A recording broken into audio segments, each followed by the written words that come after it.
Hello everyone and welcome back to another video. Today we are drafting Vintage Cube once again, and we've got an interesting pack here. So there are a lot of pretty solid cards. I mean, Caracas is really strong. We've got two fetch lands, including a blue fetch land. Definitely take Flatus Hand over Winsep Teeth. We've got Fire Confluence and Bolt with good red cards. I think Bolt's a little bit better to start on. The rest is also really strong. And I think the pick here is between Caracas and Floodstrand. Fetches are insane, but so is Caracas. Caracas is just such a busted card. When you get it early, you can build around it. It's good when you're bouncing your opponent's legends. Good if you're bouncing your own legends. You can save your own creatures and stuff like that, and also reuse ETBs here and there. So, stuff like Samwise just goes absolutely nuts. Caracas and Luris, of course. I think Caracas is going to be the pick here. It's just such a busted card. And we're definitely going to be wheeling something solid out of this pack, because there are a lot of, good cards in it. But yeah, pretty happy with Caracas as a first pick. We are going to be following Caracas up with a red card. We've got two of the best red cards in the cube here. Fable the Mirrorbreaker and Broadside Bombardiers. And I'm honestly not sure which one I'm supposed to take, because they are both, just really busted cards. This is difficult. I honestly don't know which one of them is better. Like, Fable is obviously a messed up card, but so is Broadside. Like, Broadside is just so absurd. Honestly, I think in a mono red aggro deck, Broadside is probably a little bit better than Fable, but Fable is better if you end up in a more in a less aggressive deck. And since this is pick 2, I think Fable keeps us a little bit more open. This is such a close pick though. And it also probably means that someone to our left is going to end up playing red, because this card, I mean, people don't tend to evaluate high enough because it's just new to the cube. It's such a messed up card. Okay, following it up here, I mean, the best card in the pack is Snuff Out. It's a Force of Will but black. It's just a busted card. There's also Zerd in the pack, which is relevant, but we already have this Fable, so I don't think this is really looking like a companion Zerda deck. There's Walking Ballista, which is good. Vaccine Metamorph is good. Rest of these are pretty medium. I mean, Snapcaster is good, but we're not really too close. I think just taking Stuff Out because it's the best card in the pack is where I want to be. And I found Rakdos midrange to be really strong in Vintage Cube, so would not mind going in that direction at all. Following up here with, I guess if we're going to keep taking the best card in the pack, there is Reprieve. There is Fatal Push, which I think is a little worse, but we already have Snuff Out, but we already have Caracas as well. So I think I'd rather take Reprieve here. And we're going to just stay pretty open here, kind of decide in the future what we go into. Because we could really end up being any of the Mardu pairs right now, or just all three at the same time if we get the good fixing for it. So yeah, I think I like taking Reprieve here. I mean, it's close. The Fatal Push is also pretty good. But Reprieve is, I think, enough better that it's worth taking it. We also haven't seen too much good black other than the Snuff Out, but it's pretty early, so. Okay, following it up here, we've got some solid cards here. We've got 3 solid cards in the Mardu colors. We got Oust, Virtue, and Goldspan are all good cards. There's Stomping Ground, which I don't really want to take here. I would like to take lands here and try to figure out exactly what I'm doing later, but Stomping Ground is not exactly too close to what we're doing. So I think the best card here is Oust, which is kind of the tiebreaker for me. We do have technically 2 white cards. Yeah, I think Oust. I think I like Oust. Oust is just, efficient removal is really strong at the moment in Vintage Cube, and Oust is very efficient. Oh, okay. Well, there's not a ton first in this pack, so it's kind of between Lauren and Sensei's Divining Top. I think at this point this is a Lauren deck. It's looking like we're probably going to end up in an somewhat aggressive white deck, because we just got a bunch of white cards, and we can end up being like Orzhov, just things, aggro, mid-range, end up Boros. But Lauren's pretty good. And this is pretty far away from a Sensei's Divining Top deck. There's Urborg, but doesn't really actually fix, so I don't think there's a reason to take it. The Darkness is pretty far away from what we're doing. This stuff is just nowhere near our colors. Oh wow. That is rough. So we've got Stoneforge and Cauldron in the same pack. There's 9 cards in the pack, so we take Stoneforge, but the last card in the pack is not going to be Cauldron. So I think just knowing that you won't get access to Cauldron makes Stoneforge much, much worse. So I think I'd rather take Elegant Parlor. The Surveillance are pretty good. They're a little worse than aggro, but it's still really good to have access to at least one if you pick up any fetch lands. And it's looking pretty likely that we'll end up in red. So I think Elegant Parlor is pretty good here. If there wasn't a Cauldron complete in the pack, then I would probably take Stoneforge Mystic because that card is pretty strong. But not having access to Cauldron, and there's a Shadow Sphere gone as well, which is kind of minor, makes it a bit worse. Okay, here I really don't like Timeless Dragon that much. None of the other stuff here really matters. I could take a Blackleaf Glyphs. And we do have a Snuff out, so we could end up Rakdos. Maybe I should just be taking Timeless Dragon though, because Blackleaf doesn't actually help with flashing Snuff out, because you really want a Swamp there, and I don't think we're gonna end up base red and black. I think Timeless Dragon is probably still fine. It's good to pitch to Fable as well, and if we do end up like a slower deck here, which it seems like we haven't seen too many aggressive cards, then it's gonna be pretty solid. Here, so Duress is the best card in this pack. Could also take Sunbaked Canyon or Aven Interrupter. I think in these Boros aggro decks, even though I think Aven Interrupter is pretty solid, I think I want to take Sunbaked Canyon because having good enough fixing in Boros aggro is really, really important. Because then it can let you play cheaper red cards or cheaper white cards, like cheaper cards with the non-base color you're in, which is really strong. Yeah, I think I like something. Also, the Horizon lands are better in aggressive decks. I guess we're taking Mana Tithe here. Nothing else here is actually particularly relevant. There's Spar's Headquarters, which is pretty far away from what we're doing, and a bunch of like random artifacts and reanimator cards, and Invigorate, which is also pretty far away from what we're doing. So pretty easy Mana Tithe. Well, I guess I'll take the Ballista. Zerta and Ballista wield. I could have maybe tried to like take Zerta wheel Ballista, but Ballista shouldn't be wheeling. It's a really strong card. Which is why I'm taking it here. Zerta, I just really don't think this is going to be a Zerta deck. And Guardian Skiller is just okay, but I think Ballista's better. Not as good in this like kind of aggressive lower of the ground deck, but still just a solid card. I'll take Lingering Souls. Lingering Souls is pretty strong, and we do look like we might end up with some black fixing. Maybe we splash the Snuff out. I guess I'll take Blooming Marsh. Just you never know. Tools are nice to have. Don't think the rest of this is anywhere near relevant, though. Of course, there's Blooming Marsh. I guess I'll take Urborg. We'll probably take the Stoneforge. Yeah, I guess I'll take Cauldron. Damn.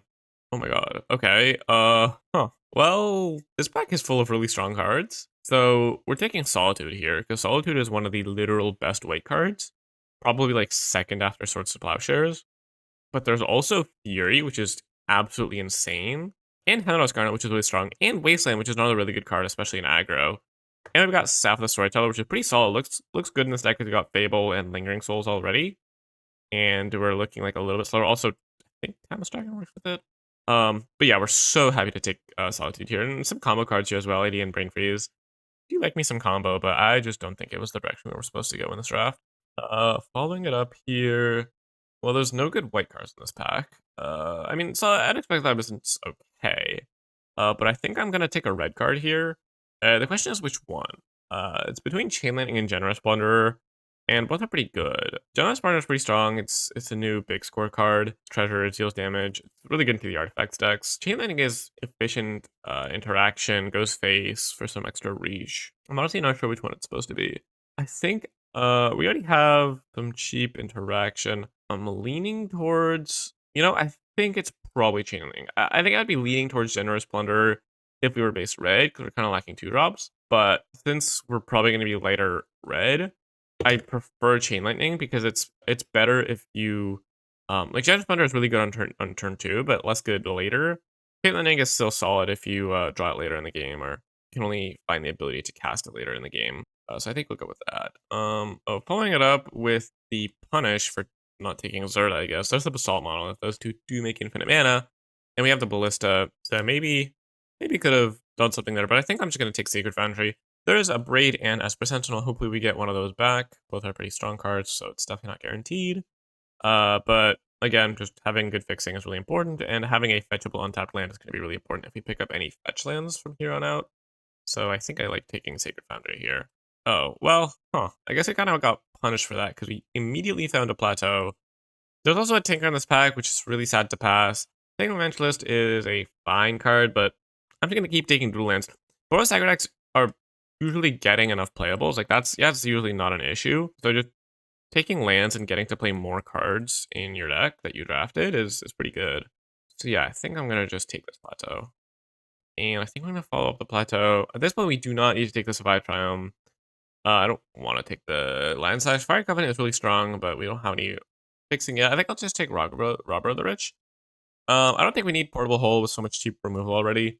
And Robber of the Rich is pretty strong. And we now just have the fixing to play straight Boros. Like, we don't even need to worry about which color is our main color too much. With already 4 pieces of fixing. So yeah, Robert's good. Like, it's pretty easy to start drawing cards off of it. It's like a Ragavan, if Ragavan wasn't unbelievably pushed, you know? It's just a really solid card. We kind of lack 2 drops, so I'm pretty happy taking it. This Lingering Souls is looking a little bit questionable. I guess here... Oh, okay. Let's see. We could take Flickerus. Flickerus is good with Lauren, Fable, Solitude. There's also Arc Trail, but I don't think I love that here. There's also Winds of Abandon, which is pretty strong. But again, we already have some removal. And I like Winds a little...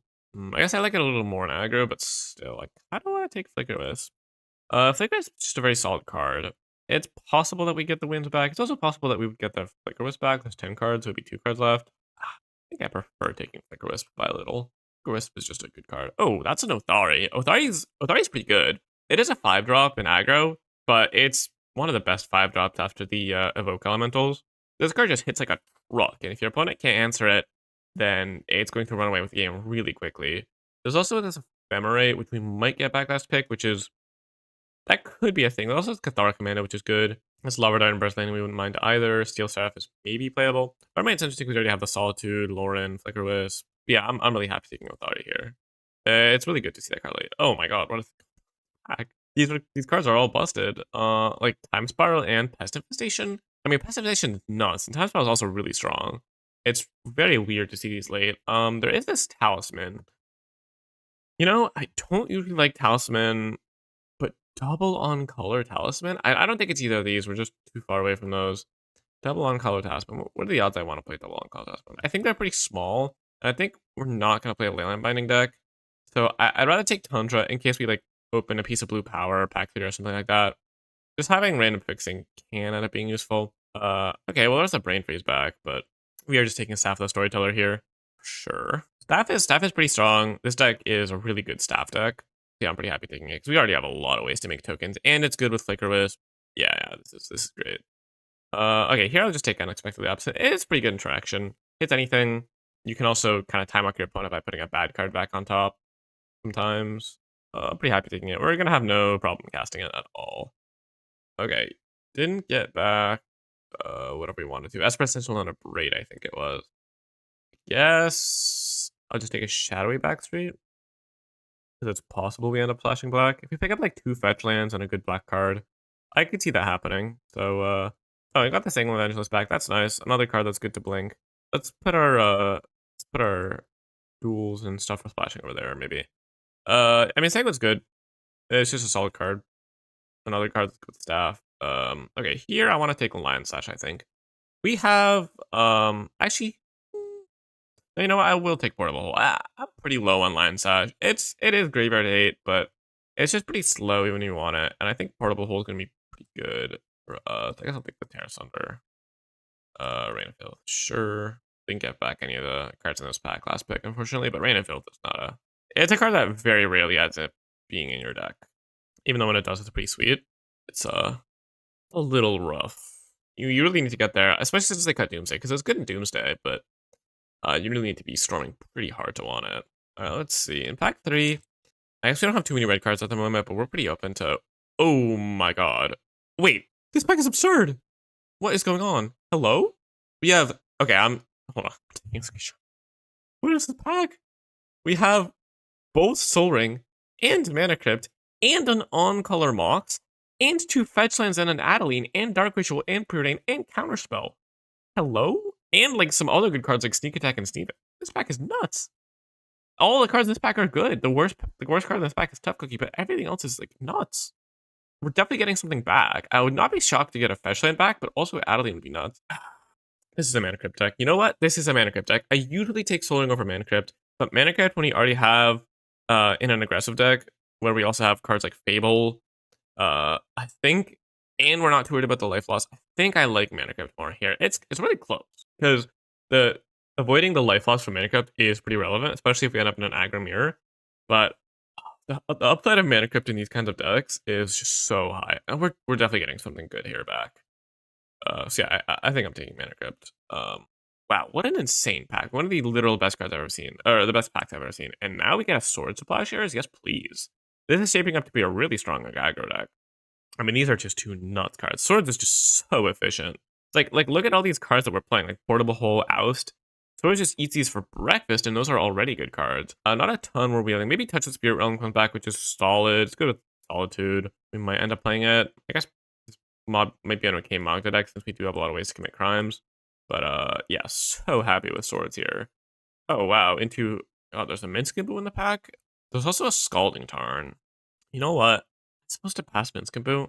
I guess I'm supposed to pass Minskaboo. I mean, it's pack 3 and we have actual 0 fixing, only 1 way to make treasures. I mean, Scalding Tarn is just a fetch. It's both an untapped duel and a surveil land when we need it. So it's pretty good. And it opens up a blue splash with this Tundra as well. Doesn't work with our black fixing. And we can wheel this Hero Blade hold. It's just gotta be Scalding Tarn. I don't think we can afford to splash Minskaboo, even though you could try to wheel this Demi's Garden, but well, this pack's a little less good. As he had a bunch of nuts cards in a row. But I think I'm taking Legion Extruder here. Legion Extruder is pretty good. We have some artifacts. We got Mana Crypt and Portable Hole, Fable tokens. It's just a solid card. Could maybe pick up an artifact or two. Leonardo Gorder is kind of mediocre. We already have this Lauren, and it could wheel. So I'm pretty happy taking Extruder. Oh, this is a stinker. Punish for the Minskaboo pick, I guess, with this Temple Guard, which we could take. What else was there in the pack? Savine's Reclamation, I guess. We have 4 good 3-drop. There's this Shorikai, which is kind of bad. Bergie and Highway Robbery are bad. I think I'll just take Savine's Reclamation. Maybe we board it in the grindy matchup, because it is a solid value card. I think that's better than our other options. Ooh, Sarah Paragon. It's a good Sarah Paragon deck. I think this is a fine Sarah Paragon deck. We have a decent number of 3-drops. I think we play it. Nothing else in this pack is really what we want. I guess there's Phyrexian Evoker, which is okay. But we do want some more top end now that we have this Mana Crypt as well. Oh, Luminarch's great. This is one of the best white 2-drops. It's very strong. There's also Student of Warfare, which I guess we have no 1-drop creatures, but Student's just okay. Luminarch's great. And I think we're fine to play a little slower, given that we do have this Mana Crypt to jump the curve, and also we just have a bit more grindy stuff. I think it's going to be an Intrepid adversary here. Retributor is very strong, but this is not the deck for it, even though we do have the staff, but still, I think Intrepid's still really good. So we're going to take it here. Atali is also a good card, some lands, but I think I like Intrepid. Oh, okay, yeah, we got the Adeline back. That's fine. Didn't get a fetch land back, but it's playing really Tony and Morphix, and we already have 5 untapped duels. Or 4 untapped duels in an Elegant Parlor. Adeline's so strong. Such a messed up card. I guess I'll take the Touch the Spirit Realm. Maybe we can wheel a 1-drop creature here, that would be nice. But yeah, touch might make the deck. We'll see. Hero Blade Hold came back. That's nice. Go with Mana Crypt. Go with Staff. No, none of the mom creatures, which are really good with it because it is a little vulnerable without them, but that's still fine. And I think we can start cutting cards. I think I don't want this Ballista anymore.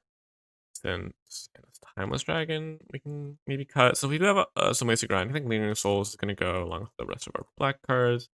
Don't see a reason to play this Tundra. I guess it's a second source of untapped white off of Sacred Foundry that doesn't cost life. Maybe we can play it since we're not too worried about Wasteland. Sure, I'll take a Leonardo Order. Probably not play it since we already have this Lauren. We can board it in the matchup if we want it. None of these cards are really relevant. I guess round 6. I guess I'll hate draft the Harvester. This is a league draft, so hate drafting doesn't even matter, but why not? Okay, yeah, so we're not wheeling anything. Oh, that's perfect. We did actually wheel a 1-drop. That's nice. So I think we're gonna play 16 lands plus Mana Crypt. This is 7, 8 mana sources. Let's see. There's 8 mana sources. So without them, this is 24 cards. Hold on, let me move this stuff we're not playing over. Yeah, I think we might as well play the Tundra just to give Tarn some more targets. I think that's fine. So this is 24, so we want to cut. Actually, no, this is perfect because we're gonna play 16. No, we're gonna play 17 lands plus mana crypt. 16 lands plus mana crypt. So you need one more cut. I think. Oh, Lingering Souls. Lingering Souls can go.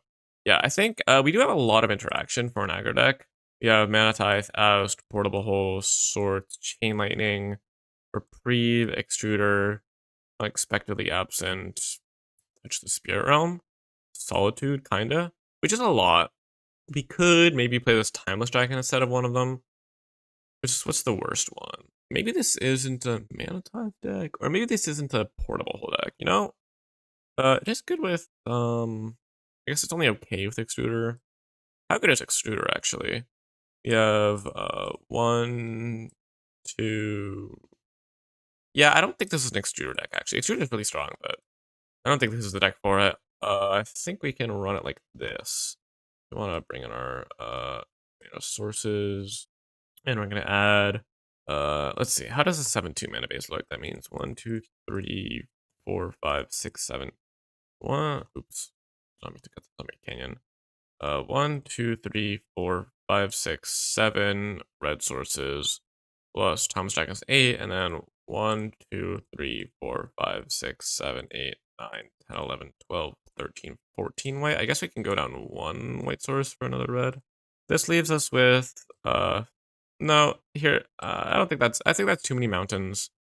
Because we do want really heavy. No, actually, I think 3 mountains is fine. We do want to cast our red cards. Having 8 red sources, I don't know, it's close, but the main punish, even though 13 white is like way more than enough, is that we end up with hands that can't like cast 2 white spells or level up Student of Warfare or whatever. But I think since we do have 4 red cards, the third mountain just comes at a low cost, and it means that we'll basically never be screwed off red. I mean, 8 sources isn't like a ton. Wait, hold on, this is still 41 cards. Oh, this is 17 lands. Okay, actually, yeah, in that case, we can go down a mount. Wait. 3, 4, 5, 6, 7, 8, 9, 10, 11, 12, 13. Oh, yeah. We accidentally added another land. Yeah, so, yeah, 16 lands, Mana Crypt. This deck's pretty good. I guess we could also play this Ballista because of Mana Crypt, but it doesn't seem relevant or necessary. So, yeah, let's hop into a match. Not the best aggro deck I've ever drafted. In fact, I won a 64 player yesterday, and I had the most absurd Boros aggro deck in the first round, the first draft.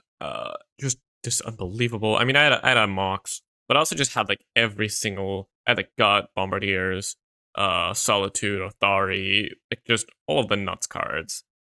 So yeah, that deck was nuts. I'll link the tweet in the description if I don't forget, so you can take a peek. That was like probably the best Boros aggro deck I've personally drafted. We're not keeping this. One land is just not enough. Sure. This hand's kind of mediocre. We got like 2-drop into 3-drop, but these are both like a little bit better if you can play them later. Bottom of Plains here. And we're on the play, so Portable Hole isn't doing much. But it's still fine. I mean, aggro decks generally just tend to have like not the most insane opening hands often. I just get there by spending more mana than their opponent. Oh, I do like to see that. Blue decks are generally good matchups for white aggro, and our draw aligns particularly well against this because we've got this Lauren, and we just drew a Flicker Wisp as well to flicker the Lauren. So that actually seems pretty good. I would love to see them cast a 2-drop artifact that I can Lauren, because otherwise, if they keep mana for Spellbomb up, that's not the best play ever. They just sack it in response. Just see what they do. Okay, perfect. They play a Talisman. That's excellent. Because now we're just gonna go ahead and let's attack first. You know what? Because they might want to sack this Spellbomb to bounce it. Which is unlikely, but I would rather force them to make that choice before I kill the Talisman, because they need to do it in response if they wanted to, or the mana would disappear. I don't think they were doing it either way. It's like a little bit better to do it this way. All right, and we can go ahead and auto yield now. We have nothing to do. Yeah, hopefully this should be a shorter video than the last one because we are playing aggro. Yeah. See if my opponent decides to do anything here. They might want to sack the problem draw card here. I think that might be what they're thinking about, but I decided not to. Makes sense, because, Spellbomb is still good against aggro. Buys you some time. Mindstone. Sure.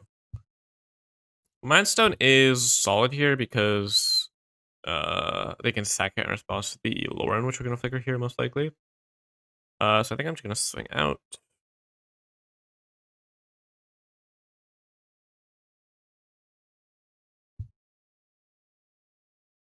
And I think Mana Crypt makes me want to tap this Lauren. A little bit late to the party, but Mana Crypt means that we can double spell if we find something here. And we are in aggro deck, so we're generally better at using all our cards than our opponent. See, for example, we just hit a Hero Blade Hold, which is a significantly better play than Flicker Wisp against a Mindstone they could just sack anyway. Don't actually end up using the Mana Crypt. Do I want to play her out? I guess, you know what? I'm on 26. They're also liable to wheel. I'm just gonna play the Mana Crypt to play around Miscalc days. I guess they can't have Normalize up. I want to leave my Mounted up to the bluff. Okay, Hero resolves. That's pretty good. Hopefully, I mean, they do have this Ailer Spellbomb to bounce it, but that's fine. Oh, Urza. Urza's pretty good. So we are able to answer all the cards from Urza pretty well here. We are short of white source. This is kind of what I was talking about with the mountains. Maybe it was a little greedy to play 3, but we would be able to go Portable Hold a Construct, Flicker Wisp, Lauren, exile to the Mind Stone, something along those lines.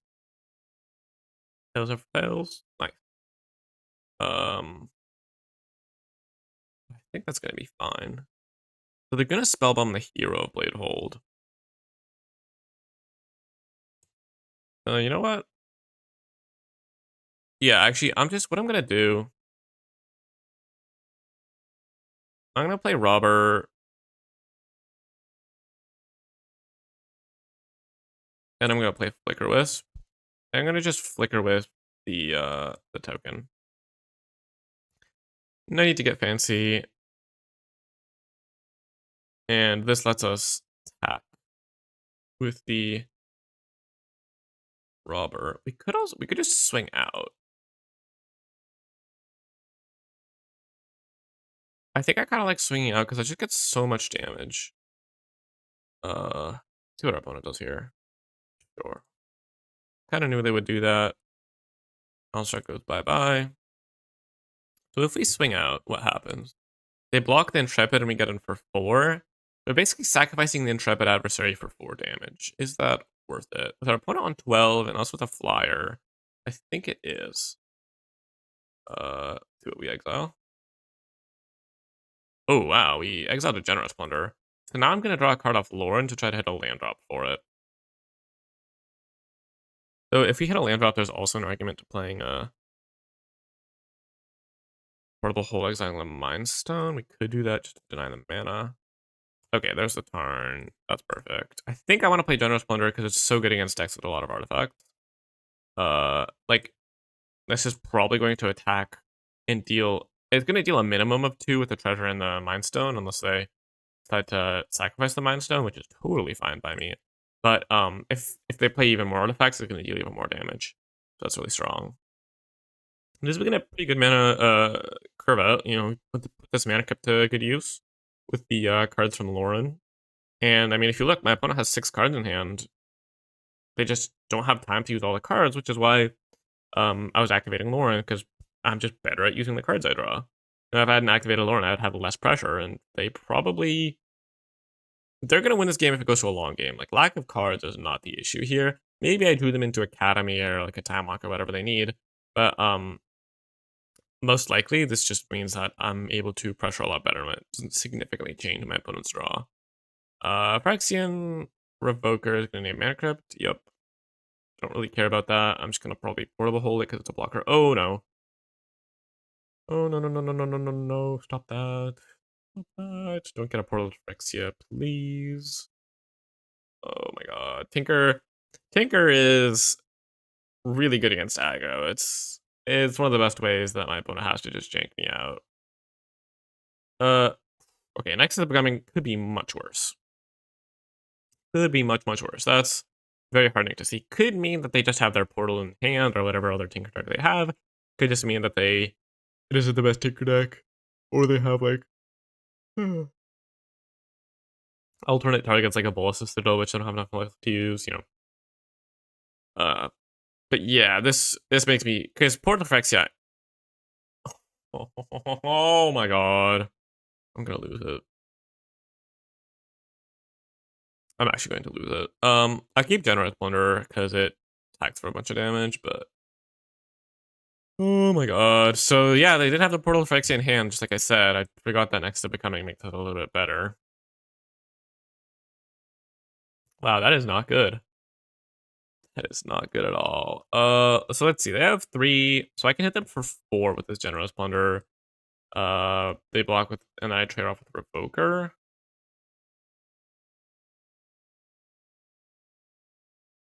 And then I maybe can get this Hero Blade Hold going. Yeah, I want to flip. I'll use it.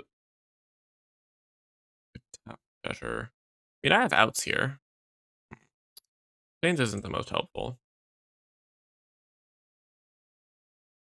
I'm definitely just going to attack first. I don't think I can exile the portal hole, right? But it doesn't really matter. Even if I exile the Phyrexian Evoker, it's gonna be able to block and it would just deal less damage.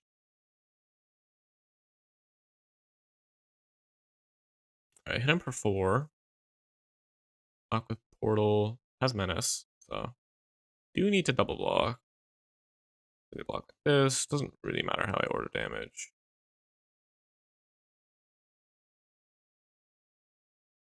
What are we doing? What are we doing? What are we doing? Just playing hero. I'm pretty dead here though. I'm gonna scoop to.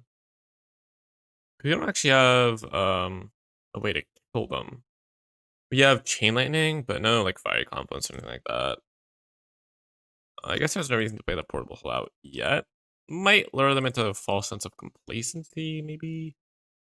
Also no fourth Erling or something like that. Uthari would be good here. They're just gonna start getting back creatures now. Oh, they're just gonna flicker wisp the portal effects. Okay, if they do that, I'll just scoop. Because that puts me at like really, really unlikely to win. I don't really have a way to get around that. Oh. Okay. I think that's a lot worse, but it does have lifelink. One of the reasons why I held on to the portal hole. I mean, if I draw another removal spell, Hero Blade gets to attack. Could maybe pull something together. I mean, also Authority off the top because of Battlecry. Authority off the top would actually be lethal. There is that. Unfortunately, no Bombardiers either. I think this deck would have liked Bombardiers more the way it ended up, but fine. Stripmine's gonna hit the Tundra. Yeah, they think I have. Those fools, I think I have blue cards. Guess that's upside. Next is probably just gonna put another thing into play. Yeah, we're pretty dead here. They have so many blockers now. No Parallax Wave either. One of our best ways to break through this kind of port stall. Fine, we still have outs. They're just slim. I think if I don't find something here, I'm just scooping because odds of winning are gonna be so low. Oh, attacks. See, yeah. Learning them into a false sense of complacency. Don't mind that. Could maybe open up attack if we draw another removal spell or something like that. Though if they have more things here, then we're just kind of screwed. What's gonna be? This makes me nervous. Oh, spins Urza into a third path. Yep. I mean, could be worse, but also like basically anything more here just makes it so much more difficult to win. Tails, why not? I lost. Oh. Oh. Oh, that's huge. Um, that's actually our best draw by so much. So what we have to do, we have to portable hold the Phyrexian Revoker to turn on our Mana Crypt so we can press Sarah Paragon and get back a Lauren. And they were F6'd, so they didn't. They could have popped the Relic because it doesn't tap, but they were F6'd, so we take those. And I'm just going to go ahead and hit the portal to Phyrexia, I think. I don't think I have attacks to this Hero Blade hold, but this is. I mean, this is what could get me back into this game. Like, now my opponent has to probably pop the Relic to prevent me from going off with Sarah Paragon. But Sarah Paragon, as it stands, Sarah Paragon does attack for lethal. They can attack with Intrepid Adversary to gain 4, but then Crackback becomes scary. I can also draw cards off Lauren here. They are drawing a lot of cards and making a lot of tokens with Iconoclast, and they have this Nexus going, and Urza. Like, I'm pretty dead here still. This takes my odds of winning from 1% to maybe 5. I'll give myself a nice 5% here, I think. Just have all lands, you know? Also, they could definitely, like, they don't attack with Intrepid, they could just accidentally leave themselves dead to Hero Blade Old Sarah Paragon. Could definitely happen. Moves to combat. Yep. I mean, that makes sense. You want to draw cards before you decide what to do. Doesn't put anything in. That's a good sign. Don't think I'm blocking the adversary if they attack with it. Just trading off me makes it a lot less likely that we'll have lethal, and it makes does actually help with Sarah Paragon because it's Relic. So we'll take our beats.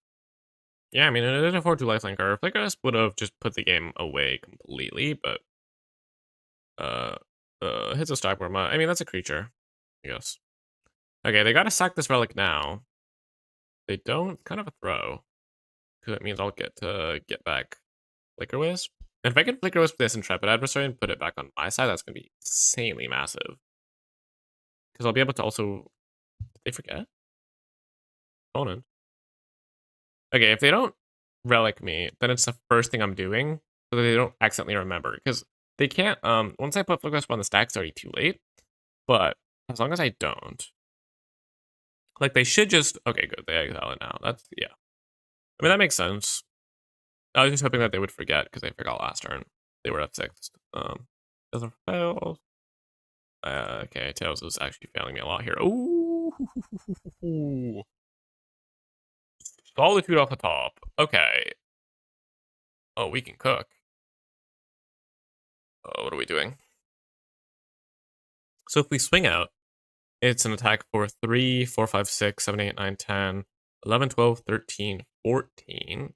They have 2 blockers, which can stop 6 damage, so it's an attack for 8, so it's a lethal attack if I exile the Urza, but they will gain 2.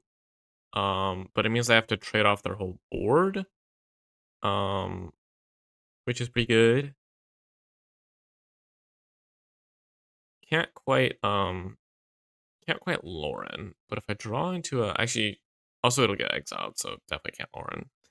I could swing out and try to exile the Intrepid, but that wouldn't kill the Urza anyway, so, and it would gain them more life, so I don't think there's a reason to do that. I think we just want to go ahead and Solitude. Hit this Urza. I mean, Urza is a huge issue, and then they have to trade off both other creatures. Gotta stack these triggers correctly, so we want the Battle Cry to solve last, so we'll click it first. Make the 1/1s, Battle Cry, and I think I will draw a card off Lauren here, just because, again, they have 5 cards in hand. They'll go up to 7 after this Nexus. I don't think an 8th card is going to help. Opponent. Don't know how to break this to you, but you are not dead. I don't know, maybe they just didn't have outs. Anyway, cannot believe I won that game. Like, hello? But we will take that. for sure. Straight to the bank. I mean, we did draw really well there towards the end, but oh my god, did not expect to win that at all. Okay, so we are pinging this letter rally in a relic order for sure. What can we cut? I think I want to cut. I guess Magic Tide is good on the draw. Do you want to cut removal? No, not really. What do we want to cut? Yeah, on the draw, we could cut a mountain. I think going down a land on the draw is fine.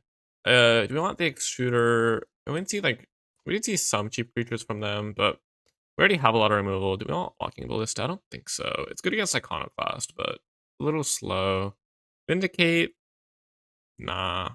Can't splash it. I don't need to bring in Savine Reclamation, I don't think, so yeah, I think we'll just run it back.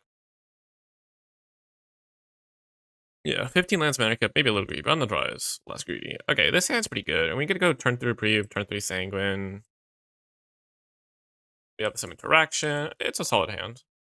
Definitely never mulling it. And we get to go get a Surveillant on turn 1 if my opponent doesn't do anything as well. Though, decent chance we want a sword like an Iconoclast or something. Spellbomb? Top. Yep. Oh, Sarah Paragon's nice here as well. Sarah Paragon's also good with our fetch. If we just play it on 5. Gonna be Talisman, yep. Opponent's getting their raw going. Oh, Relic, okay. Lots of cheap artifacts coming into play, that's for sure.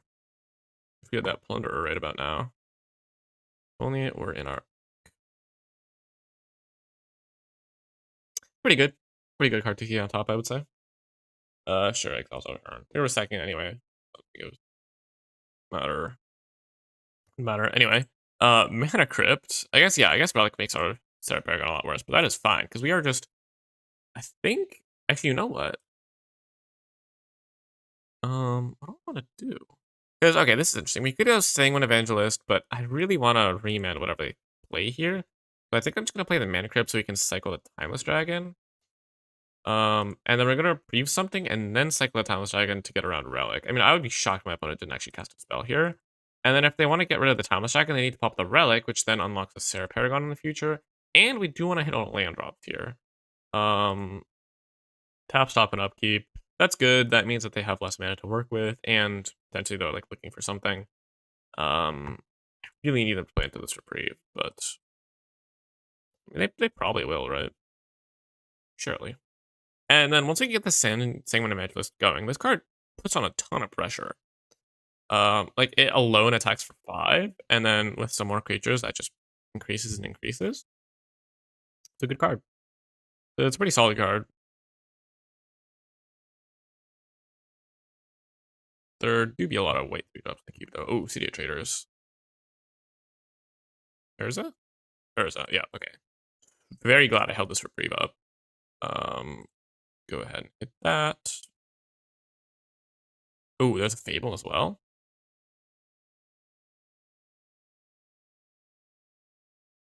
Let me get the Plateau. They do have Wasteland, but I don't actually really care. And I also have a red-white duel, so it doesn't matter in the slightest. Are we sacking Relic? Because we don't have the mana to sack Relic. Fails. Never fails. Indeed. Ooh, Leona in Relic order. Okay, you know what? What do I want to do here? I could hit the Talisman. Because then I can just Swords and Chain Lightning down the... Yeah, you know what? I want to get Fable down, and I want to get... Okay, yeah, actually this draw is developed really well. Trying not to get Tinkered here. That's like the best way my opponent can get out of this. Tinker's just really hard to beat. Even though we did beat it last game, but it's just really hard to beat. Make me exile my reprieve. Sure, this doesn't mean that my Timeless Dragon will get God, but at this point, I would much rather just be mana efficient. Yes. And I'd rather play Fable than Sanguine just to get some value. I think that's better. I'm not pressuring my opponent too much here. So I don't think it's worth it to give up so much like card advantage and getting closer to the reflection and stuff like that just for a bit of extra damage. Especially since I'm going to be swordsing Urza, putting them back up to 20 as well. Oh, more spells. Or are they just spinning? More spells? Stop. Is this a tinker? Okay, it's just not it's on a call. That's fine. I guess no, it's not fine. It's actually really annoying. But I think we can make this work. Damn, I lost the flip. Unlucky. Okay, I think I'm definitely discarding a land. Sarah Paragon, you play a land from Gabriel. So if you play a land, then we can get it back with the Sarah Paragon. I want to also discard Sanguine Evangelist. That's the question, because that makes Sarah Paragon better. What I'm gonna attack with both. I'm probably gonna double block one of them. If they don't, then I'm not sure exactly what I'm doing. But if they do, then I'll swords one, chain link the other. So I want 2 mana. I have 6. I'll have 7, 8. Yeah, I think I want to do this because I might not. Ooh, sorry. I was gonna say there's a chance that I don't want to chance I don't want to even get back the Tundra and would rather get back the Sanguine Evangelist if I get my land drop. Othari is really interesting. Othari, I think, makes me want to just go Othari, swords, whatever they double block. Because Othari is so much pressure, and the earlier I get down Othari, the more pressure it's going to be. So I'm actually really happy with how this is going. And I can also maybe beat Portal Phyrexia here. It's possible. They go in for the double block.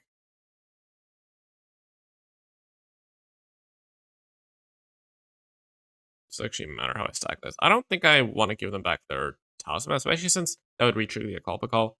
I think what I'm going to do is just Swords the Urza. I think I'm more scared of Urza than Akalpa Call at this point. Because Urza lets them potentially hardcast Portal, and I don't know what else they could have. Urza's just a lot of mana, and Spains if they run out of gas.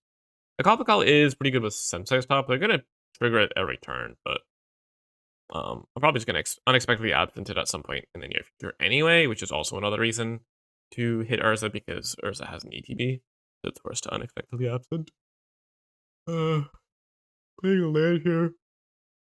I would assume, which is why they're tapping the Cedar Traders like this. Cedar Traders does sacrifice itself, does come with downsides.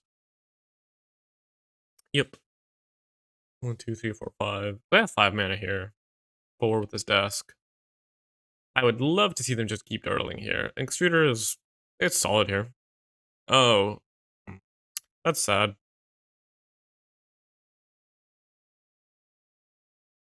Well, hold on. Wait. They don't have red mana. Do they think it dealt 3? Okay, when they did this, I assumed that they had another burn spell, but they don't actually have red mana. Because otherwise they should have hit the Leon and Relic Order for sure. I was saying it's sad because they can also exile the relic, use the relic to exile the authority so I can't get it back with the rebel. But if they just randomly threw away their extruder about okay. That's fine. Wow, love to see that. Okay. I mean, I'll take that. I think even if they hit the Neonan, they're still in a rough spot. But I mean, that's definitely great for me. Tail? Yep. Flicker Wisp. Oh, that's perfect. Flicker Wisp is actually excellent here because I am just going to. What am I gonna do? Can't quite Sarah Paragon and Flicker Wisp unless I want to attack. No, that seems bad. Actually, hold on. They're just gonna make a 3/3. It's gonna have 3, 3, 5, 5. Yeah, no, I think this is good because then I can just chain lightning the Call. They're definitely blocking.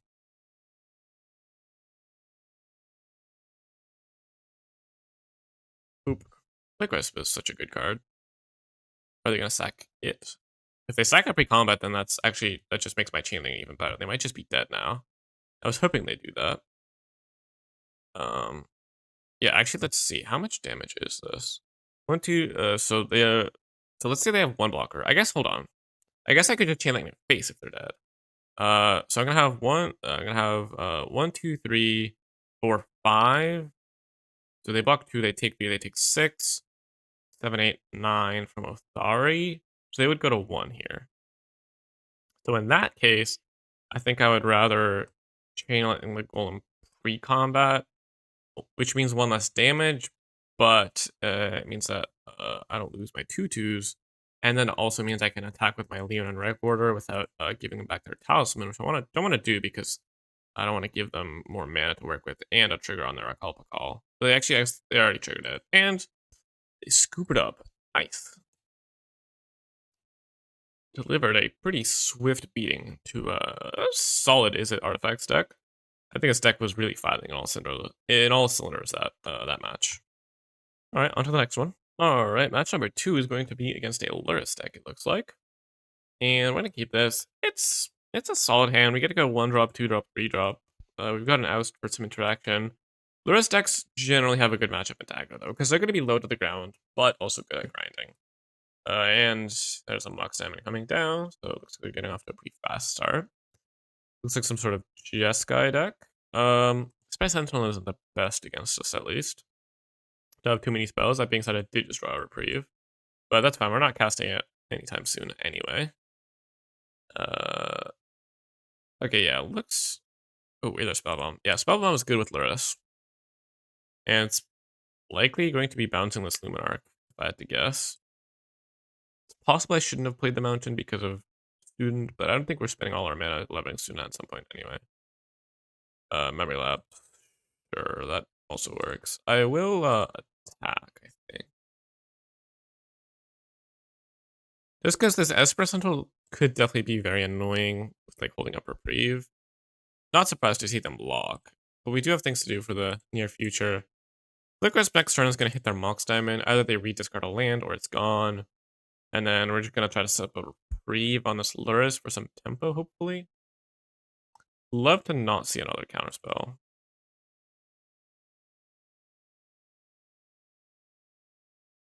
They do have only 2 mana, but like a Miscalc Mana Leak, Mana Drain, etc. They definitely got a lot of options.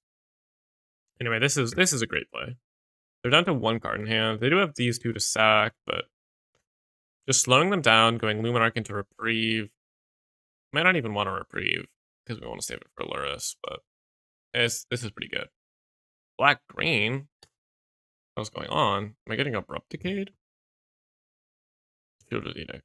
Sure, I guess they're not playing green. Or actually, you know what? Maybe they're playing green. I was gonna say like doesn't matter that they make green. They do have the Sparrows. Wait.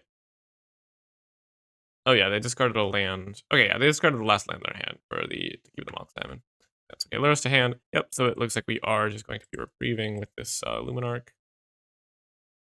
Could see them bouncing the Luminarch maybe. Oh, that's great.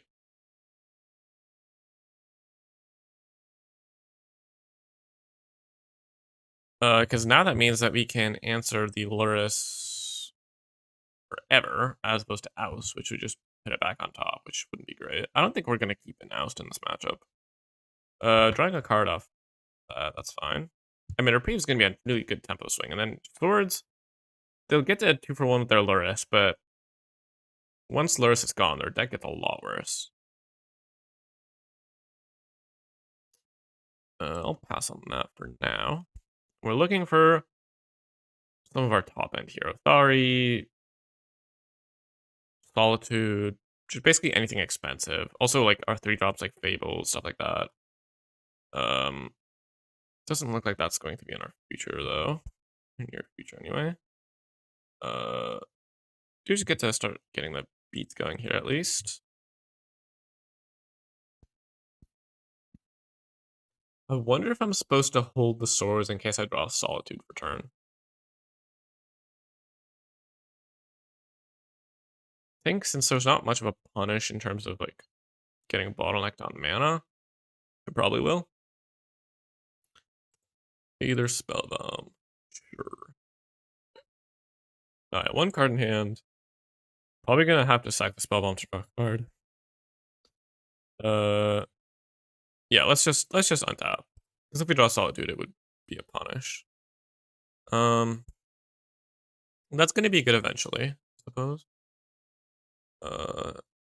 Let's just swords it, because I'm putting a counter on the Robber of the Rich. But if they have a counter spell, then I won't.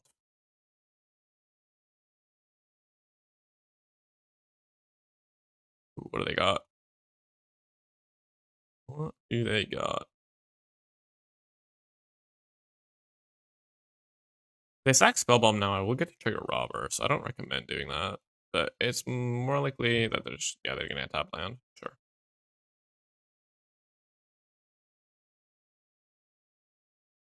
Yeah, unfortunately, unless we want to oust one of our creatures, we don't get the Robber trigger quite yet. And they're probably going to plan a way to avoid giving us that in the future. But, you know, we're attacking for 6. If I want to sack the Spellbomb for no value, just to gain 3 life, and like remove a couple counters, that's also fine by me. Because we really are just going to outgrind them if they can't get something going here. Yep. As I suspected. And I'm gonna recast it and pass. Would love to see them to play something we can oust and hold a card in hand. That might be a little bit too much to hope for, though, because that would mean that they have 2 spells and no lands. Oh god, what is this? Fourth Elingas? Come on. Come on, man. That's not good at all. That's not good at all. It's maybe beatable. Because we do get to, I guess we don't even get to take the monarchy here. Well, I guess we are going to tribute Robber of the Rich. At least there is that. Combat, counter on Luminarch, swing out. And Hero is helpful, so maybe this is... Ooh. You know? Yeah, actually, I'm not going to do that quite yet, though. Because it's so much more mana efficient to play out the Hero. Let me leave the plateau up.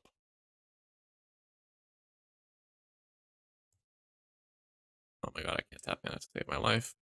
You're gonna play Hero, which blocks these Knights well if they want to try to take back the Monarchy. Ooh, that's another nice one. Yeah, you know what? This is actually very beatable. Because if we attack again with the Robber next turn, we'll be able to get it back.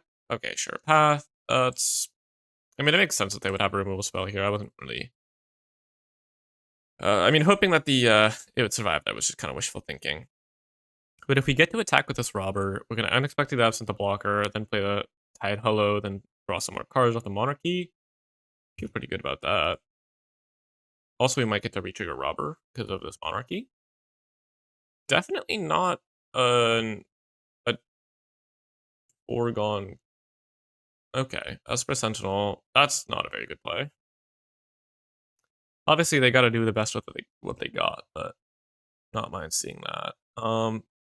Question is, do I want to absent the Esper Sentinel so they draw it again?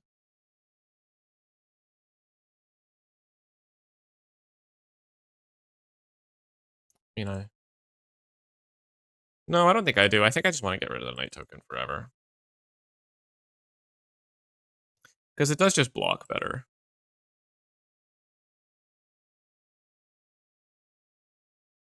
Alright, and we really, really need to, I guess we could, like, let them draw Fresh Sentinel so we can draw off Robber, but that's really not a good play. Really need this Robber to go attack. Okay, so, yeah. Let's hit something good. Oh, that's something really good. Oh my god. Take those. Oh, and we get the Monarchy? Yeah. I don't know, it's rough either way. But yeah, now we get to Tide Hole with them, see what's going on. Just, oh, it's a Council's Judgment. Oh. Okay, so we are definitely not letting this Tide Hollow die, and then Land Sash is going to get massive here in a second. Okay, so this is actually huge, and now I feel very good about this position. Oh, and Touch the Spirit Realm as removal in case they draw something? Oh, yes, please. Okay, this is great. I feel really good now. I mean, this House of Cards can come tumbling down a bit this turn if they... Oh, okay, it's just a Duelist of the Mind. Yes, we are chilling. Um, yeah, I don't feel like trading off. They can have the Monarchy first. They can have the Monarchy. Just for a second, you can have the Monarchy.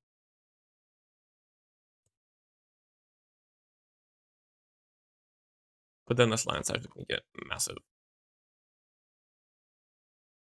Just grab a Chromatic Star, I suppose.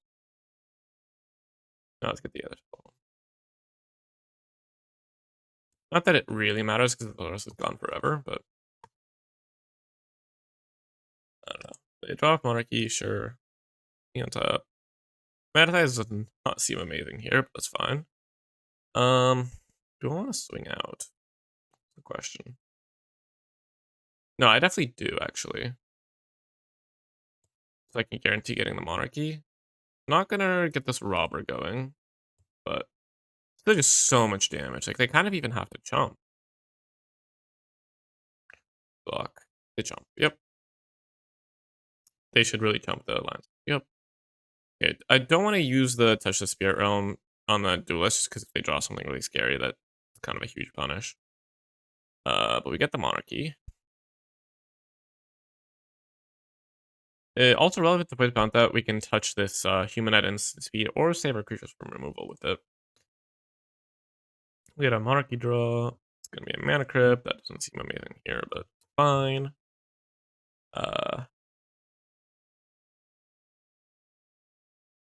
What's our opponent got? Research Desk.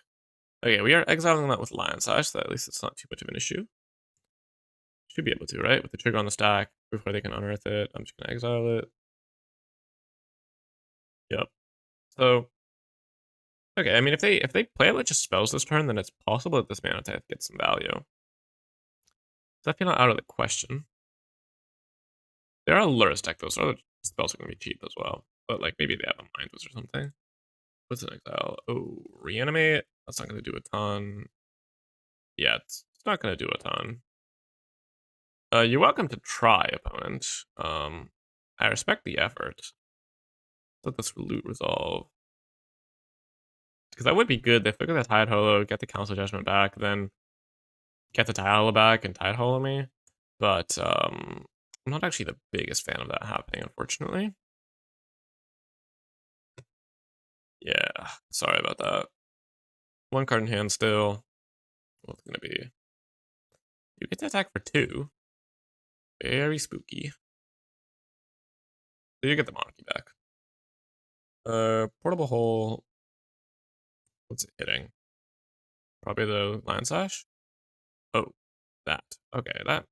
Sure. Oh yeah, that makes sense, because then they can Council Judgment, the Land Sash. Okay, they're actually getting back into this, I'm not gonna lie.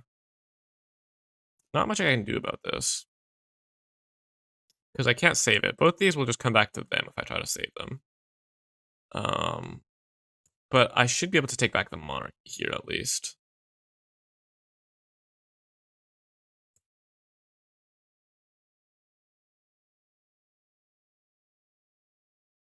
Well, you know what? Damn, next end stuff. That's so mediocre.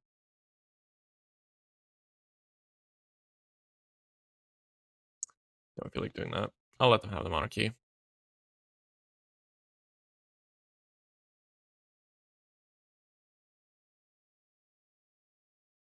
And let me just start exiling things now.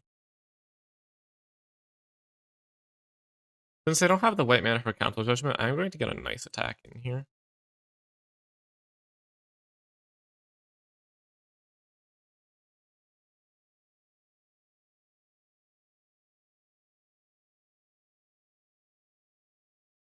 They're dead to remove spell. Well, Don't think I want to bother with my own graveyard. Because I want to leave Sarah Paragon as a good draw. Oh, okay. Well, that's actually just insane. Yeah.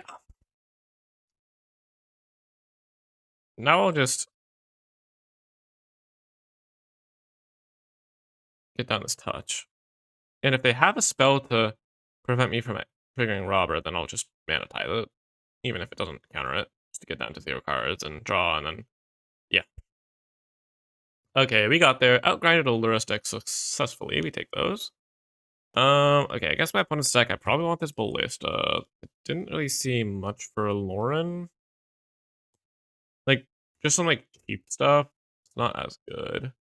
Do I want Safine's Reclamation? I don't think I do. Because they have Alliance Sash. I want this Mana Tie. Probably want this Extruder. More ways to kill Lurus seems good. What artifacts and enchantments did I see from them? I saw Tie Hollow, Lock Diamond, Ah. Okay, you know what? I actually will just play the Lauren, I think, over this Extruder. I just don't think Extruder's that good in my deck. Yeah. Alright, run like this. This should be a rough matchup, but we did just manage to outgrind them with the monarchy that they gave us. The fact that we beat a 4th Iron Gust there is pretty impressive, I'm not gonna lie. This I'll keep. It's a bit of a slower hand, but we've got a removal spell early. We've got a Lauren to maybe hit something. We've got the Solitude, which is going to be pretty good against them. Having a way to exile Lurus is really strong. We did even see like all the reanimates they had and stuff like that, so it should be pretty good. Like this hand's pretty resilient to Tide Hollow color.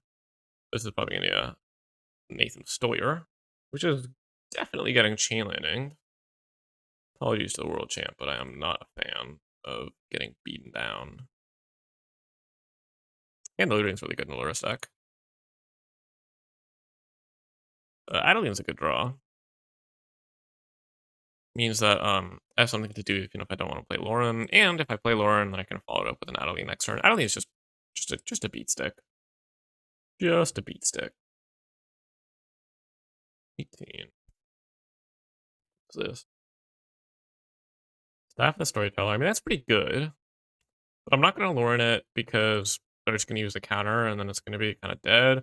If they make more tokens, I do get punished, but I didn't see like too many ways to do that. And I have this Adeline to just get some pressure going, which I think is going to be better. And if I want to, I can play the Lauren next turn. Where's my own staff? That's a really good way to outgrind them. Would love to not get pathed. Or cancel Judgmented. Or, what else did I see from them? Would love for them to just path. How about that? Oh, it's a Shielded Edict. Unfortunate. I could have evoked Solitude to save it, but actually, yeah, I couldn't even have done that. Dark Confound's so good here. Yeah. Yeah, it's not looking good. We have just drawn too many lands, and this Fable is actually really helpful. Okay. Yeah, you know what? I'll quit despairing for now. We're just gonna go Fable, discard 2 lands, draw into another one, Solitude, the Dark Confidant. We're chilling. What do they hit? Planes? Sure. Nothing in their deck could really deal that much damage. Oh, don't play a 4th Howlingus. So unnecessary. Oh, unnecessary and boring and unnecessary.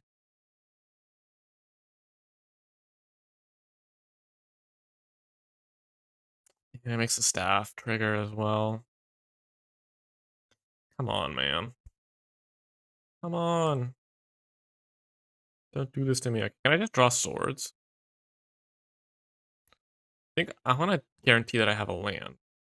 Do I? I mean, a Intrepid does not even. Actually, I'll just discard the Lauren. Lauren's just not going to be it here. Hmm.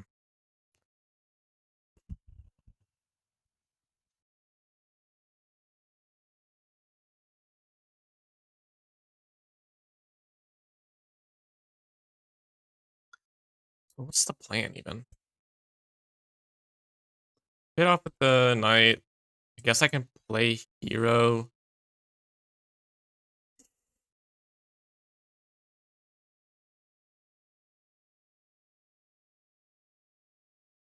Flashing in Solitude's so bad because I just let some cards off Dark Confidant or something. I think my only out is to just hope that hero doesn't die. I won't play the Intrepid out. I'm just gonna hope that they whiff on removal spells somehow, play some like random Dorks out, and just pass. And then I can go attack with hero with Intrepid, pumping it as well. Maybe do some solituding. Frantic Search is not really helping, because that's just gonna dig them to what they need, but just cards Entomb. Okay, I mean, I guess Entomb and Allure deck is fine, and I do have this Reanimate. Yeah. Yeah, I mean, a 4th Arlingus is gonna be difficult to beat even when we're at parity. When they're ahead, yeah. It's such a messed up card. Such a messed up card. Can I just have a Mana Crypt into Fable next game? Can we do that? I think I deserve it. Some Monks. Maybe we just make a massive Intrepid adversary here so that the Fable can block. What do we say? Because Reflection of Kikijiki, Copy, and Solitude next turn is pretty good. Don't think I can actually answer this Dark Confidant. Yeah, I think...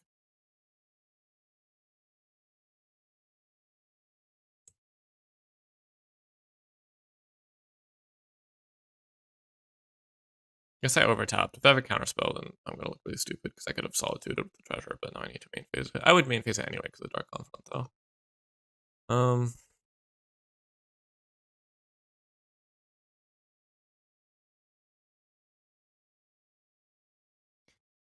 Okay, so we can block here. And then all I need is to just keep all my creatures, untap, stop. Untap, Solitude, copy it, exile Dawn of Confa, exile another creature, attack, take the Monarchy, draw a card, ball. Is that too much to ask for? Is that really too much to ask for them to draw their whole deck and not find another removal spell? Oh, they've really been good at not taking damage. Oh my god. Yeah, am I just dead? Block, takes 3. Duress. I guess Duress is fine.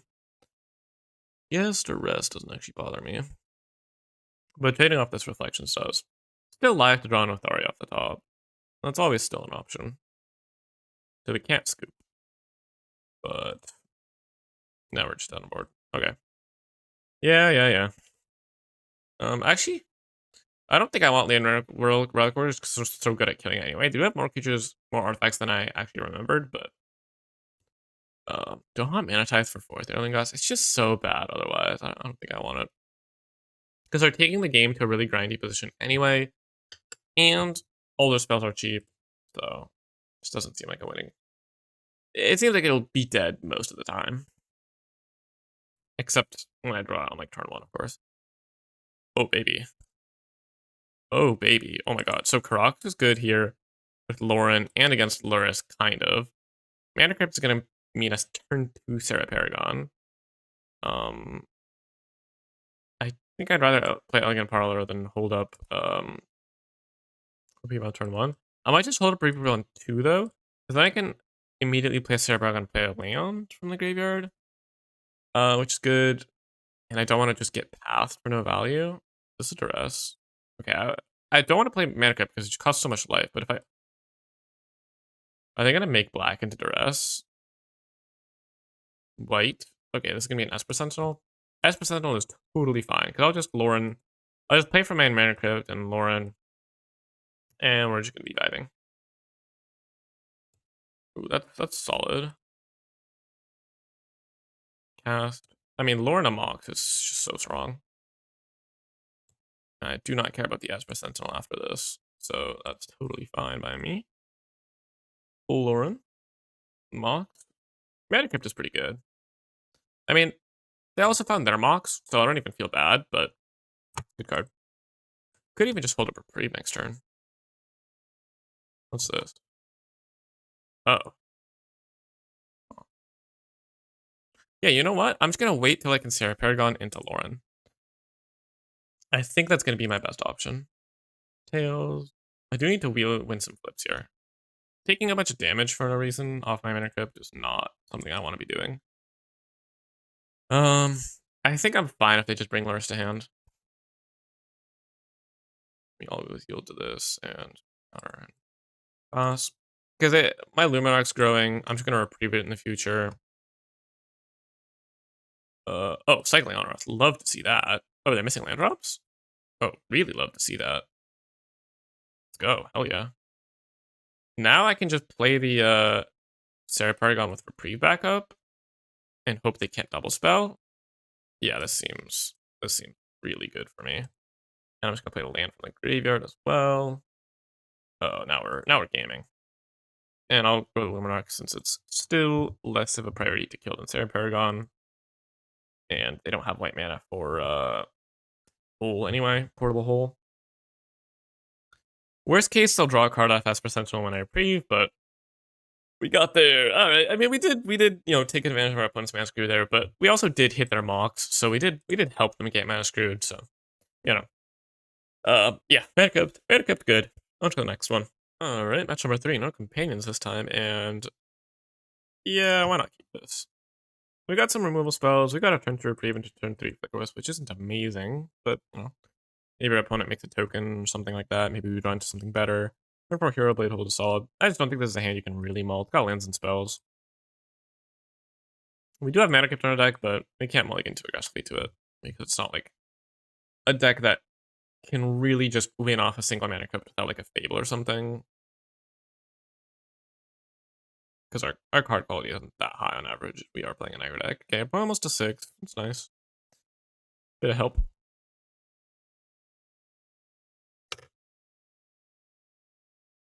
Let's go ahead and pass.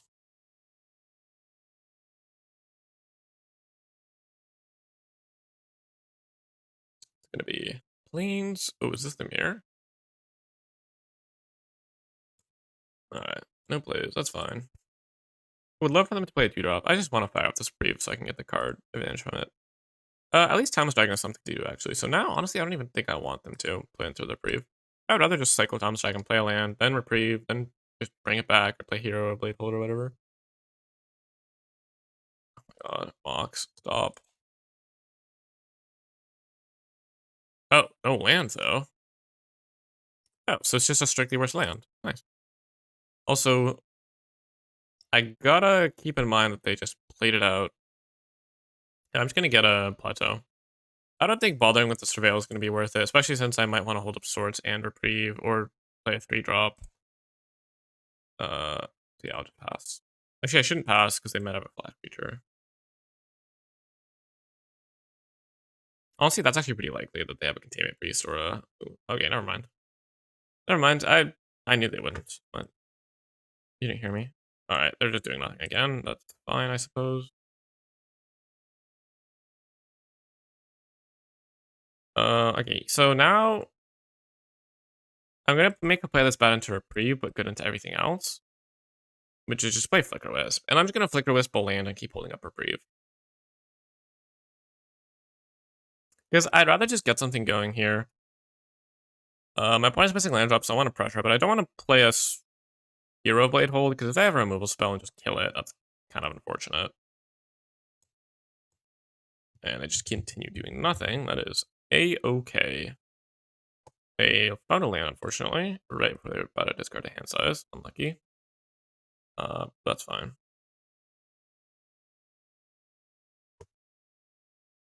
Let's just get it for 3. And let's just keep holding up mana, I think.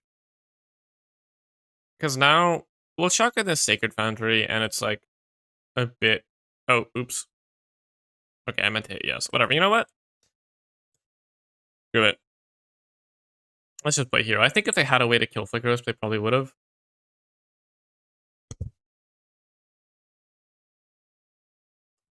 Oh my god.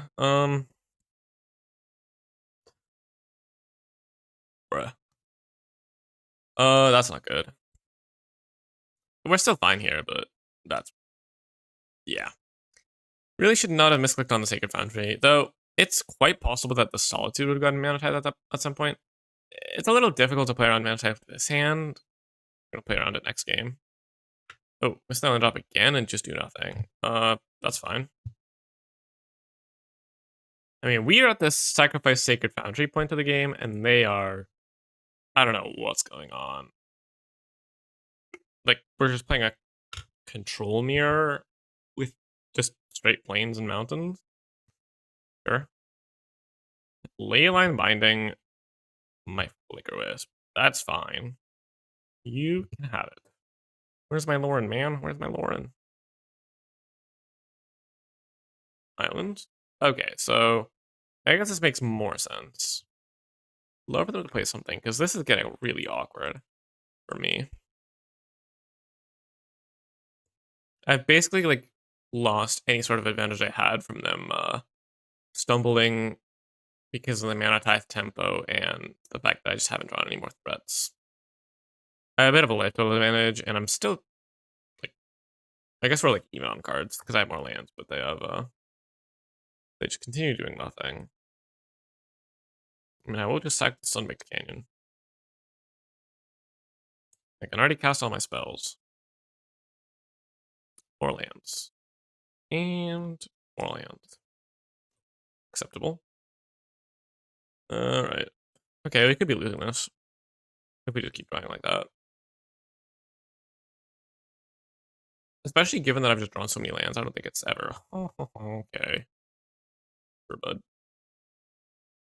I mean, if this is just a cycled time walk and they're doing nothing, then that's fine. But it's a little unfortunate knowing that they have time walk in their deck for future games. And also because they could just have Snapcaster or a Tamiyo or a Jace's Prodigy, which is going to die. And it's going to die swiftly. Would love to have this Solitude resolve, because that would mean I have some pressure and it's a nice 2-for-1, but yeah. I don't think trying to hold a reprieve would have been worth it. I think I want to oust it. I think I'd rather save the swords and just oust it. I will still just oust it. Touch can save my own creatures, which is relevant. I don't feel like hitting the mocks. And I already have like so much removal and stuff in hand that I'm fine just having them draw Jace again and dealing with it somehow. I just want to cast this reprieve on something, please. It seems like it should be a pretty good matchup if I could just start jamming things next game and out-tempo them, but the way this has played out so far has been really clunky. Okay. Don't actually have an answer to a Planeswalker, right? That's cool. Ooh. Okay, Athari is actually nuts here because I have this Touch the Spirit Realm to protect it. That's gotta be my best draw by so much. I'll even forgive the land. Just because the Athari. I mean, Athari's so nuts. Like, it just, they go Tev, tick down, I'll face it out. GG's. Swear to God, if I got Force Pulled there. Hands would have been thrown at my monitor. Good thing I don't have a face cam. Is that something you'd like to see? Face cam? I'm considering it. Gotta, like, find a decent one, though. Maybe at some point. Alright. Okay, that's actually okay. Let me read this to make sure. Except target artifact creature, return to the battlefield. Owner's control at the beginning of the next step.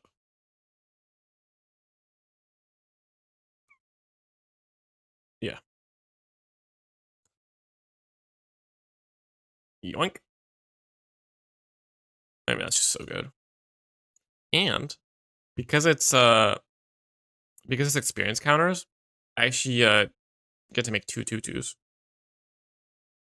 So nice. That's good to dodge. It's unfortunate to know that they have Sunfall now. I'm feeling less confident about this matchup, given that they have a Sunfall, but that is one of their best ways to answer with Aria. Okay, can I stop drawing lands, please? I'll hold them now because of Fable. I probably should have held the previous one as well, but I did want to hold up Swords and Reprieve. Okay, I mean, they can play Tef, tuck it. I kill Tef, hit them to 3, dead to Chain Lightning, dead to Thariel once I top deck it again. They have this Jace, but they need to do something else if they want that to be effective. Don't feel like this is the worst spot ever. They have so many cards in hand and no lands though, so that's a little scary. I'm hoping it's just like, I don't know, a bunch of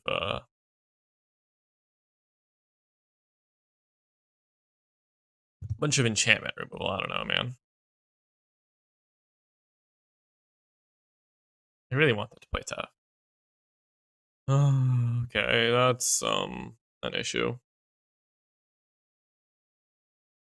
There goes the Thari. Now, they can turn something into a Thari. Activate Incubator. Why would they do that now? That's interesting. You can't do that at speed. Oh, Sarah Paragon, let's go. What can we get back? Oh wait, I have a Timeless Dragon. Totally forgot that I have a Timeless Dragon. What am I doing? What am I doing? I'm attacking.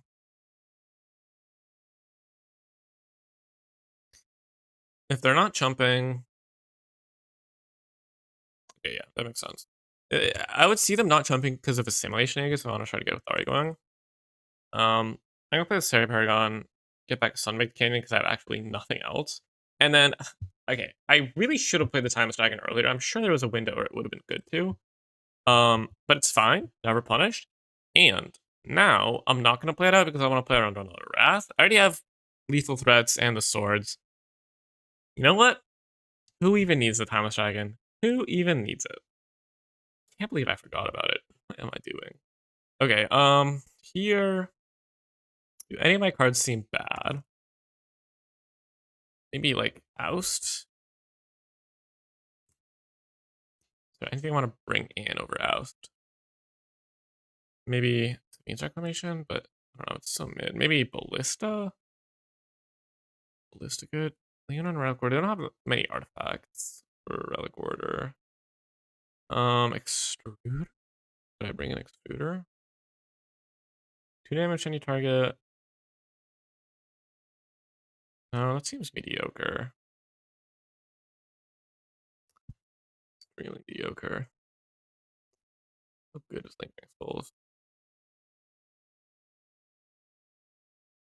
Or not Link Exposed, Sivian's Reclamation.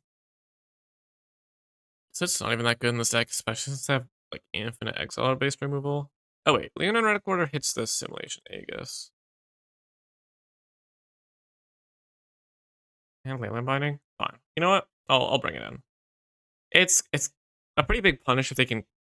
Oops. It's a pretty. Okay, not keeping this. Pretty big punish if they can kill it and get their thing back, feature the ETB, yada yada. But I don't know if they have a bunch of O rings, then I guess it's fine. Let me mull this. No, thank you. You know what?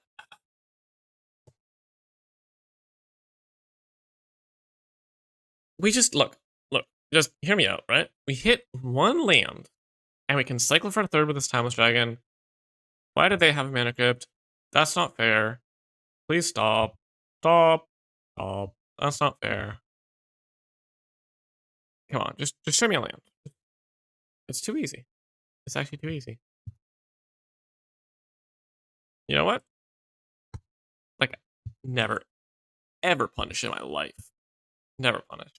Alright, we need them to start losing some Mana Crypt flips. We need them to lose some Mana Crypt flips and not play it to Fairy. That's what we need. I'm F6 even though I have a Solitude, because if they play something Solitude worthy on turn 2 on the play off a Mana Crypt, you got it. Can this not be a Teferi? Yeah. Okay, so actually never punish because it looks like nothing we did mattered. So that's cool. somehow they're activating Teferi on turn 2, and still we have more cards in hand. Because they just played out infinite fast mana and we were on the draw. If this robbery gets killed, I'm just scooping. Cannot make play this out.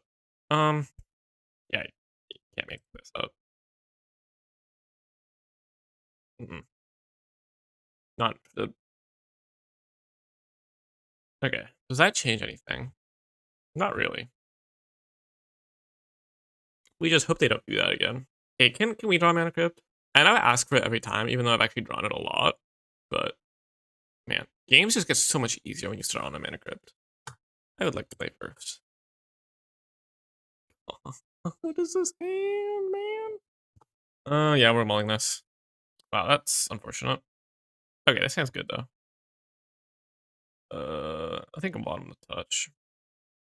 I guess it can blink the but we want answers to area. It can blink the staff, which is okay, but I mean this is good. This is really good against a control deck. We just go turn 2 staff, turn 3 fable, we counter the fable, we draw into lands, we lose, yada yada. But if they don't, look, if we get 2 counters on staff because of token and fable and then kind of go off, that's gonna be great.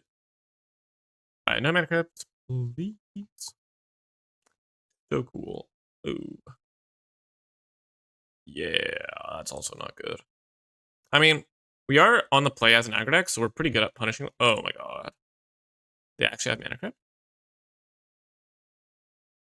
Because into talisman? Are you serious?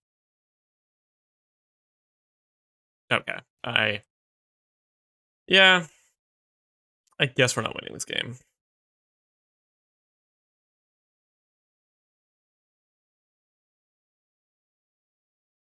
Not even good here. I mean, look. If they're just gonna... Okay. If they're just gonna have draws like that, then, you know, it is what it is. Like, if they just go Tef here, yeah. That's just it's a feature of Vintage Cube, is that sometimes you just get bonked. Like, sometimes you get destroyed. I mean, I guess they lost the flip, which is nice. They can like lose a bunch of flips and get in range of like some burn or feast or whatever. Like, this is definitely not an over. It's not over, but having library going when you've also just cheated on mana by this much basically just means you get a free Phyrexian arena. Like, you're gonna be ahead on mana and cards. It's so hard to come back from this. Yeah, this is just brutal. If they don't have like a threat like a Teferi, then this is maybe winnable. The thing is, we just have to play aggressive. We just have to like hope that they lose some mana crypt flips and just play Fable, try to get the beats going. We can maybe try to keep up with the staff, but it's, oh my god. They, wow. Yeah, so they tapped out of library, or they went down below library. So that's just absurdly terrifying. I feel like I'm gonna get mana tithe. Really don't want that to happen. Guess I'll attack first.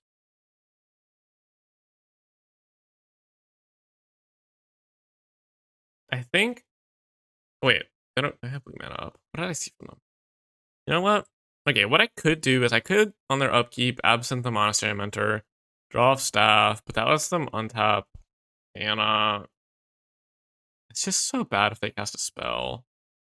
But they didn't draw with library first. So they clearly have something. Okay, yeah.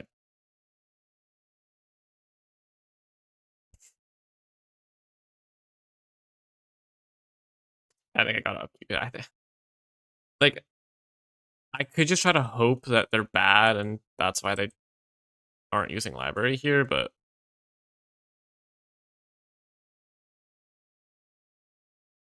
and they win the flip. Actually, you know what? I think I need to let them draw first to delay it by a turn. Even though usually you upkeep things to avoid like letting your opponent draw, but in this case, I need to draw up staff and play around mana tithe. and days, and okay. I mean, I guess we're safe, and they don't have library.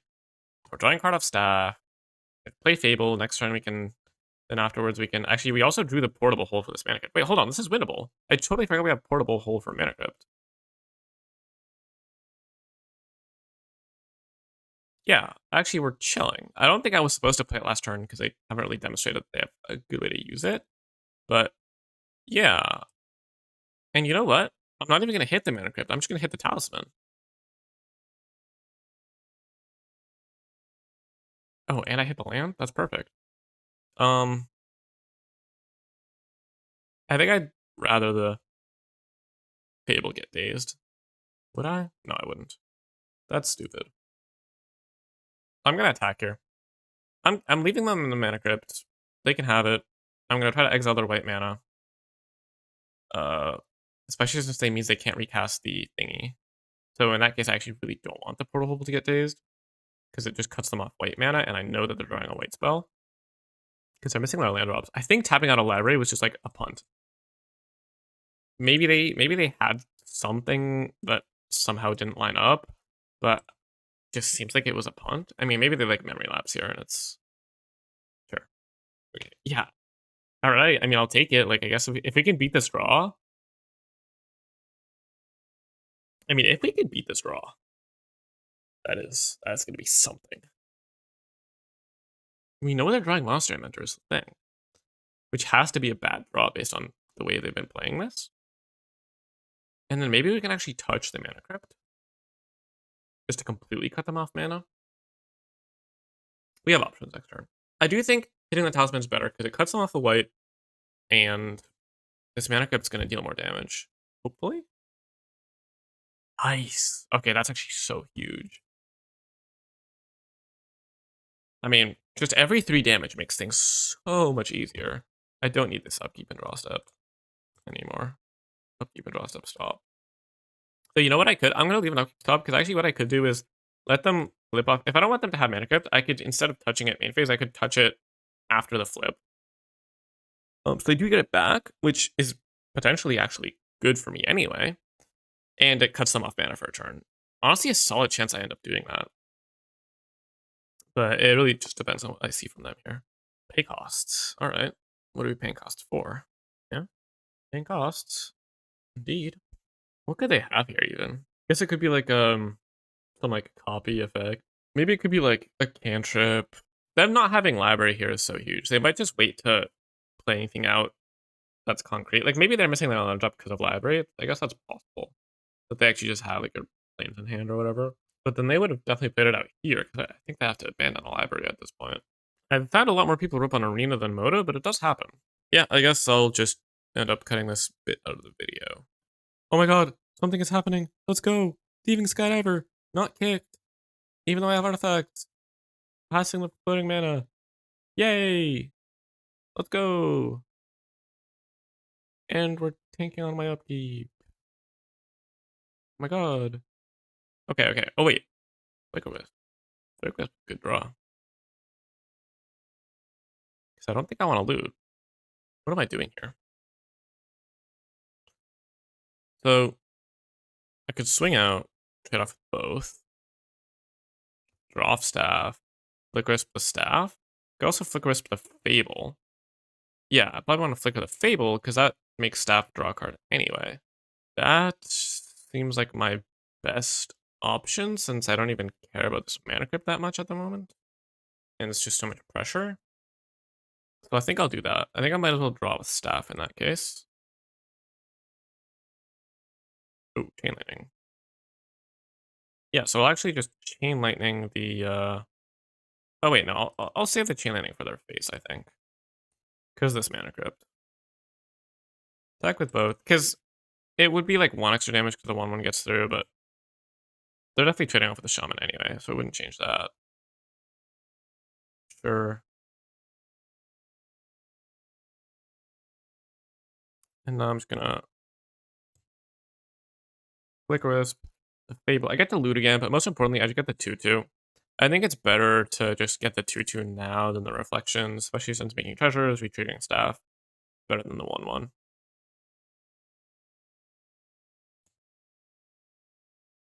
auto yield and F6. All right, we're really far ahead here now. I mean, if they lose this mana flip, then it's just so over. But even if they don't, okay, yeah, sure. Thing is, like they're sure they found black mana. Not that I even saw many black cards from them, and they scoop it up. Let's go. Let's go. All right, so that's actually my first Vintage Cube trophy in a while because I don't do these leagues much. But I guess I did win a 64 player, which is a little easier, harder. But anyway, I will very much take this trophy. Can't show the trophy and the thing at the same time. That's unfortunate. Whatever. Anyway, we'll take the trophy. This deck was pretty sweet. It was a pretty solid aggro deck for sure. I would say not anything too crazy, but you know, having mana cap was really helpful. We had a bunch of solid cards. We could play a mid-rangey game. So yeah, I was pretty happy with the deck. Yeah, so that's gonna do it for the video. If you enjoyed, let me know in the comments. Because I definitely do want to do more Vintage Cube content, but you know, only if the interest is there. So definitely let me know if you'd like me to see more of this. Let me know if you have any feedback, because I'm still kind of new to Moto content creation, and maybe I'm like cropping wrong or whatever. So let me know if there's anything like that you'd like to see me change. And make sure to like and subscribe, and also check out my Patreon. It's the best way to support me. I've got articles on there waiting for mostly arena formats, timeless deck guides, stuff like that. So yeah, definitely check that out if you would like to see more content, because my Patreon is the reason I have time to make these videos and content, like in general. Yeah. Anyway, that'll do it for the video. See ya.